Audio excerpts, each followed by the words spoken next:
दोस्तों आपने last video को देखा, उसके पहले का वीडियो देखा, और अब आप जब जैसे जैसे आप लोग एक एक चीज को देखते चले जाएंगे, करते चले जाएंगे, तो ऑटोमेटिकली आप जब भी न्यूज़पेपर या किसी मैगजीन या सोशल मीडिया पे जब आप एड देखेंगे ना, तो आपका दिमाग भी वैसे ही चलेगा कि ये एड बना कैसे होगा।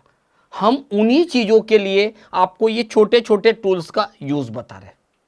आगे चल के आपको बैकग्राउंड कैसे बनाना, टेक्स्ट कैसे लिखना, पिक्चर को कैसे लाना, वो सारी चीजें आएगी। आपके माइंड में बहुत सारी चीज चल रही होगी कि यार एड क्यों नहीं बता रहे सर। मैं एड आपको एक बार में बना के बता दूं, मगर आपके माइंड में क्वेश्चन बहुत सारे बनेंगे, और मैं नहीं चाहता हूं कि आपके माइंड में क्वेश्चन अभी बने, क्योंकि अभी उन चीजों को पढ़ने के बाद जो क्वेश्चन बनेंगे वो बहुत बेस्ट रहेगा। तो चलते हैं अब हमारे नेक्स्ट टाइटल, जो हमारा नेक्स्ट टूल है वो है हमारा क्रॉप टूल। क्रॉप टूल आप जानते ही हर एप्लीकेशन के अंदर ये टूल होता ही है। क्रॉप करना, किसी भी चीज को क्रॉप कैसे करेंगे, तो चलते हैं क्रॉपिंग के लिए। सबसे पहले आप जैसे ही जाएंगे, यहां पर भी इसके अंदर 3 अलग अलग 4 चीजें अवेलेबल है। आप जो भी कुछ बनाएंगे, जैसे मेरे पास हमेशा मैं रेक्टेंगल बार बार इसलिए बताता हूं कि जब भी हम रियल लाइफ में काम करेंगे, कोई भी डिजाइन करेंगे, तो सबसे पहले आप भी जानते हैं कि पहले उसका बैकग्राउंड तैयार करेंगे। उसके बैकग्राउंड पे ही तो पिक्चर आप बनाओगे, उसके बैकग्राउंड पे तो आप एड डिजाइन करोगे, उसके बैकग्राउंड पे आपको एक नए नए क्रिएटिव्स कर करके बना के देखना है आपको। तो अब आपके सामने ये क्रॉप टूल आया, ये पिक्चर को भी क्रॉप करता है और ऑब्जेक्ट को भी क्रॉप करता है। ऑब्जेक्ट पे हम पहले गए, अभी मैंने आपके सामने यहां से इतने ही ऑब्जेक्ट को सिलेक्ट किया, और ये जो क्रॉप ऑटोमेटिकली सिलेक्ट हो जाएगा। और अगर या फिर क्लियर, अगर मैं क्लियर कर दूं तो कैंसिल हो जाएगा। और अगर मैंने यहां पर गया, इतने कॉर्नर को ही कट करना है, क्रॉप कर दीजिए। देखिए आप, अब क्या हो गया, उतने बड़े रेक्टेंगल में से केवल इतना सा टाइटल बाहर निकल के आ चुका है आपके पास। अब आप इस पे कैसे भी इफेक्ट देख सकते हैं। अगेन कंट्रोल जेड करा मैंने नॉर्मल। तो क्रॉप का पहला यूज तो मैंने आपको ऑलरेडी बता दिया है कि जब भी किसी भी टाइप का आपका ऑब्जेक्ट हो, किसी भी कलर से रिलेटेड आपका ऑब्जेक्ट हो, आप क्रॉप टूल को यूज करिए। जब भी आपको कोई डिजाइन तैयार करना है, उसमें से आपको केवल इतना निकालना है, क्रॉप करिए, तो आपका खुद ब खुद यहां पर इतना निकल के तैयार हो गया। इसी चीजों को हम वन बाय वन देखते चले जाएंगे। तो ये हुआ हमारा एक क्रॉप टूल जब भी हमको जरूरत है। एक आता है नाइफ, देख के भी सीख सकता है व्यक्ति। नाइफ क्या काम करता है, जैसे भी आपको काटना हो वैसे आप अलग अलग एंगल से काट सकते। तो मैंने यहां पर नाइफ को लिया, आप देखिए ये मेरे पास एक नाइफ आया, और इस नाइफ को स्टार्ट कॉर्नर टू एंड, बस यहां पर एक ही चीज हो जाएगी कि सर कैसे होगा। तो ये देखिए स्टार्ट टू एंड पॉइंट पे आ गए। अब अगर मैं यहां पर जाता हूं तो देखिए मुझे उतना सा ही टुकड़ा निकला, उतना सा ही ऑब्जेक्ट निकला जितने की मुझे जरूरत थी। करना कैसा था कि अगर मेरे पास फ्री हैंड अगर टूल यूज करूंगा नाइफ का, तो जैसे नाइफ पे क्लिक करने वाला हूं, यहां पर 2 पॉइंटर होता है, यहां पर आपका फ्री हैंड मोड होता है, और यहां पर होता है मेरा बीजर मोड। ये सारे मोड क्या काम आएंगे, जैसे 2 पॉइंटर स्टार्ट, जैसे मैंने यहां से स्टार्ट किया, ये देखिए यहां तक मैंने रखा, फिर मेरे को ये पॉइंटर टू पॉइंटर चलेगा, फिर आपको कट करना अलग अलग टाइप से डिफरेंट लगेगा। बट अभी हम लोग जो कट करेंगे वो बेस्ट तरीका होता है क्रॉप करने का। आप जैसे इस क्रॉप टूल पे जाएंगे नाइफ पे, हम ये इसलिए यूज करते हैं कि ये नॉर्मल तो कहीं किसी से भी कट कर लेंगे, बट अगर आपको हमारा नाइफ स्टाइल में कट करना है तो आप यहां पर जाएंगे। जैसे आप जाएंगे, आपको जब भी जरूरत पड़ेगी आप बस स्टार्ट और एंड पॉइंट दे दीजिए, और इसके बाद आप जब भी यहाँ क्लिक करेंगे ये कटा हुआ आ जाए। ये नाइफ टूल का यूटिलाइज मैंने आपको बता दिया, तो आप इस तरीके से कैसे भी यूज में ले सकते। हमारे पास अलग अलग गैप बना के करना हो तो वो आ जाएगा, नन कर दिया। साइज बड़ा करना हो, यहाँ पर auto start and auto close हो जाएगा, ये ले लिया, क्लिक कर दिया, ये निकल गया। आपके सामने जितनी बार भी मैंने कट किया तो उसके छोटे छोटे से टुकड़े आपको मिलेंगे। यानी कि नाइफ अगर आपने सीख लिया तो कोई भी पिक्चर को भी अपन यूज कर सकते हैं। अभी मैं आपके सामने एक डमी पिक्चर ला रहा हूं। कोई भी फिल्म, कोई भी पिक्चर अगर आपको लाना है, जेपीजी फाइल लाना है, तो फाइल पे जाइएगा, इंपोर्ट बटन दबाइएगा। मुझे नाइफ का और यूटिलाइज बताना है तो मुझे जरूरत पड़ेगी किसी न किसी नाइफ ऑब्जेक्ट की। तो मैंने क्या करा, यहां से कोई पिक्चर मैंने ली, आप खुद देखिए, मैंने ये पिक्चर इंपोर्ट करी और ये आ गई आपके सामने पिक्चर। इस पिक्चर को अगर मैंने यहां पर क्रॉप करा, कितना क्रॉप करना है, मुझे इतना क्रॉप करना है, मैं इतना ही सिलेक्ट करके जैसे ही क्रॉप बटन दबाऊंगा ये क्रॉप हो गया। बट अगर मैंने यहां पर आपके सामने नाइफ का यूज करके एक फ्री हैंड स्टाइल में अगर मैंने कुछ चीजें क्रॉप करी तो आपका ये फ्री हैंड स्टाइल में आपका पूरा की पूरा अब ये कट हो जाएगा। जब भी आपको जरूरत पड़ेगी आप इसे मूव भी कर सकते हैं। ये आ गया। आपको जितना बड़ा पॉइंटर लेना है, बस आपको स्टार्ट टू एंड पॉइंट आपको जरूर ध्यान देना है, कहाँ पर एंड हो रहा है।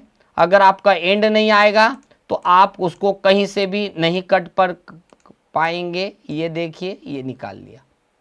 ऐसा कंट्रोल Z करने से आपका ये, आप आराम से प्रैक्टिकल करेंगे। एक बार में अगर कोई कंफ्यूजन हो रहा है तो आपको कभी कभी आप लोग सिलेक्ट नहीं कर पाते। मेरे पास ये पिक्चर नहीं है और मैं अगर इस क्रॉप टूल का यूज करूंगा, नाइफ टूल का यूज करूंगा, कुछ भी नहीं मिलेगा। मुझे फाइल पे जाना है, इंपोर्ट करना है, किसी न किसी टाइप के कोई न कोई पिक्चर को मुझे यहाँ पर लाना पड़ेगा। ये आपके सामने मैं एक पिक्चर लाया हूं। इस पिक्चर को अगर मैंने यहाँ से करा और अगर मैं यहाँ इरेजर यूज करना चाहता हूं या फिर मैं यहाँ पर क्रॉप यूज करना चाहता हूं तो आप यहाँ पर जाइए। अभी मैंने आपके सामने इतने से ही ऑब्जेक्ट को सिलेक्ट करके क्रॉप किया। अब आप देखिएगा आपको इतना ही बड़ा मिलेगा। अब अगर मैंने आपके सामने एक बैकग्राउंड लिया नेवी ब्लू कलर का, वो ऊपर आ गया, सामने आ गया, इसे मुझे पीछे पहुंचाना है तो ब्लू कलर वाला जो रेक्टेंगल है उसको सिलेक्ट करके रखिए। यहां पर आप जाएंगे ऑब्जेक्ट में ऑर्डर, और ऑर्डर में दिखाई देगा आपको टू बैक। ये देखिए बैक चला गया तो आपके सामने इस तरीके की पिक्चर आ चुकी है। आपको यहां पर हर एक चीज जब जैसे जैसे जरूरत पड़े, अगर मुझे इरेजर यूज करना है, अभी इरेजर का साइज बहुत बड़ा है, अगर हमको इरेजर छोटा करना है, सर्कल में लेना है यानी राउंड निब, और अगर यहां पर जाएंगे स्क्वायर निब, जैसे भी निब आपको सिलेक्ट करना है शेप में से आप अपने जरूरत के अनुसार निब ले सकते हैं। इस निब से मुझे कितना काटना है, कितना क्रॉप करना है पिक्चर में से, तो मैं यहां से थोड़ा थोड़ा करके जितना भी मुझे लगेगा मैं उतना यहां पर क्रॉप कर दूंगा। ये देखिए आया। अब आपके सामने एक एक पॉइंट से निकले और अब आप इसके उठा के रखेंगे तो अब आपकी पिक्चर और कुछ अलग कलर की, अलग डिजाइनिंग की आ जाएगी। ये देखिए, मतलब आपको अगर ऐसा लग रहा है कि कुछ क्लियर नहीं होता, इंपोर्ट करिए और एक ऑब्जेक्ट को लाइए। इस ऑब्जेक्ट को अगर आप लाएंगे, मैं कुछ डिफरेंट ऑब्जेक्ट मेरी पिक बता रहा हूं मैं, अगर आपके सामने इस तरीके का मैं ये ऐड लाया हूं और इस ऐड में से कुछ चीज़ों को हटाना है तो आप बेफिक्र होके इरेजर टूल का यूज़ कीजिए।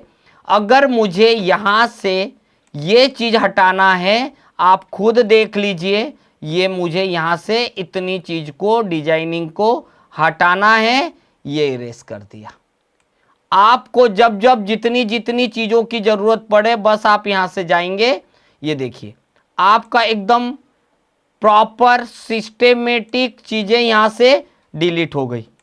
तो आपको जब भी ऐसी चीजों की जरूरत पड़े, ये देखिए हम जितनी बार भी लेंगे ऐसा बनकर तैयार हो गया, खुद ही देख लीजिए। और अगर आपको लग रहा है कि ये इरेजर बेवजह ये चीजें दिख रही है, उनको भी डिलीट करना है, अगर हमने यहां पर सिलेक्ट किया इस एरिया को भी सिलेक्ट करना है, डिलीट करना है। अब आपके सामने हर एक चीज प्रॉपर वे में आ चुकी है। अब आप इसे उठा के कहीं भी रख सकते हैं। तो ये जो चीज थी इसको हम लोग बोलते हैं नाइफ के साथ साथ इरेजर। आप किसी भी इरेजर का उपयोग जैसे भी आपको करना है, आप इरेजर सर्कल में लेना चाहते हैं तो ये ले लीजिए। अगर आप इरेजर को इस निब में लेना चाहते हैं स्क्वायर, ये ले लीजिए। अगर आपको बाद में भी इसमें कुछ चेंज करना है तो आप यहां से जाएंगे, ये देखिए आपको जब भी जो शेप देना हो आप अपनी जरूरत के अनुसार शेप यूज में ले सकते हैं। हमारे पास इतनी प्रकार से अलग अलग डिजाइनिंग भी बना सकते हैं, अलग अलग डिजाइनिंग भी हम ले सकते हैं। ये हमारा यहाँ पर एक चीज हो गई। तो इस तरीके से ये मेरा हुआ नीप टूल है, अलग अलग क्रॉप हुआ, नाइफ हुआ, इरेजर हुआ। एक आता है ये हमारे पास एक और तरीका होता है जिसको वर्चुअल सेगमेंट डिलीट करने के लिए होता है। सेम वैसा कि वैसा है, आपको इतना लेना है उतना ही डिलीट होगा, इतना लेना है ये पूरा डिलीट हो गया। तो याद रखिएगा ये सब इरेज करने के अलग अलग तरीके होते हैं। इसीलिए इस टूल के अंदर आपको क्रॉप मिलेगा, नाइफ मिलेगी, वर्चुअल सेगमेंट डिलीट करने के लिए मिलेगा और इरेजर मिलेगा। आप इरेजर को पहले से भी जानते हो, आप जरूरत के अनुसार यहाँ पर अलग अलग यूज में ले सकते हैं। अब अगर मान लीजिए मैंने यहाँ पर आपके सामने कोई ऑब्जेक्ट तैयार किया, हमेशा मैं आपको कुछ न कुछ बनाने के बाद उसके ऊपर ही इफेक्ट करना सिखाता हूं ताकि आपको प्रैक्टिकल में तकलीफ नहीं आए। अब ये लिखा यहां पर गए जूम, ये देखिए मैंने जूम किया तो ये जूम साइज बढ़ रहा है क्योंकि देखिए 1800 में हो गया। बाय डिफॉल्ट हमेशा आप कोरल में काम करें तो 100 रखिएगा, उससे ज्यादा भी मत रखिए, उससे कम भी मत रखिए। कम रखने से वीडियो आकार उसका व्यू छोटा दिखेगा और अगर तो इसलिए आपकी पिक्चर में आपको समझ में नहीं आएगी। हमेशा 100 रखना है। हाँ बट अगर जरूरत पड़ेगी तो आप ऐसे एक एक करके ले भी सकते। ये देखिए जैसा जूम साइज कम ज्यादा करना, व्यू बड़ा करना। अगर किसी ऑब्जेक्ट को लेके आगे बढ़ना है तो ये आ जाएगा। ऑब्जेक्ट के साथ आपको कुछ जूम करके किसी पर्टिकुलर एरिया को जूम करके देखना है और अगर वापस वैसे ही चाहिए तो आप यहां पर जाएंगे, जूम टू पेज कर देंगे तो जूम टू पेज हो जाएगा। अगर पेज विड्थ के बराबर बड़ा करना तो ये हो जाएगा। और अगर आप जूम टू पेज की हाइट के बराबर करना, ये 3 डिफॉल्ट सेटिंग के लिए आता है। तो ये जूम होता है और ये पेन टूल आप जानते हो। अगर आपने कितना बड़ा भी जूम करा, अगर वाई दी हुए आपने यहाँ पर जूम साइज बहुत बड़ा किया, ये क्या करता है हमारा ये वाला टूल जो होता है ये पेन टूल होता है, जहां आप ले जाओगे वो आपको मूवमेंट करेगा।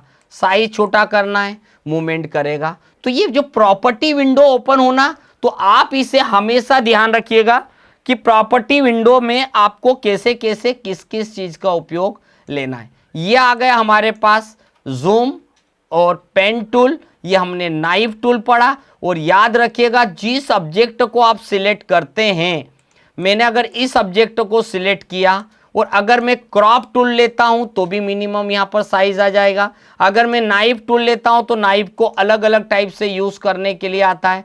और अगर मैं यहां पर ही जाता हूं और अगर मैंने इरेजर लिया तो इरेजर की नीब कैसे कैसे रहेगी, इरेजर को यूज कैसे कैसे करना है, आपके सामने सारी की सारी चीज अवेलेबल होगी। इस तरीके से आपने क्रॉप, नाइफ, वर्चुअल, इरेजर और जूम टूल, तो याद रखिए हमेशा प्लस पे क्लिक करेंगे तो साइज बढ़ेगा, माइनस पे कम होगा। और अगर यहीं पर जाएंगे तो ये जो आता है ऑल ऑब्जेक्ट को एडजस्ट करेगा और ये पर्टिकुलर सिलेक्टेड ऑब्जेक्ट को ही जूम करेगा।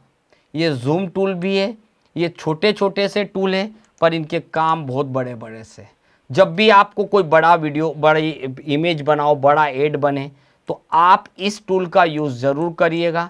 ये जैसे भी आपको मूव करके बनाने में बहुत काम आता है। ये आ गए। इस तरीके से इस वीडियो के अंदर हमने पूरा जूम और नाइफ टूल, क्रॉप टूल का यूज़ करना सीखा और आई थिंक आपको पूरा समझ में भी आया होगा, प्रैक्टिकल भी आप कर रहे होंगे।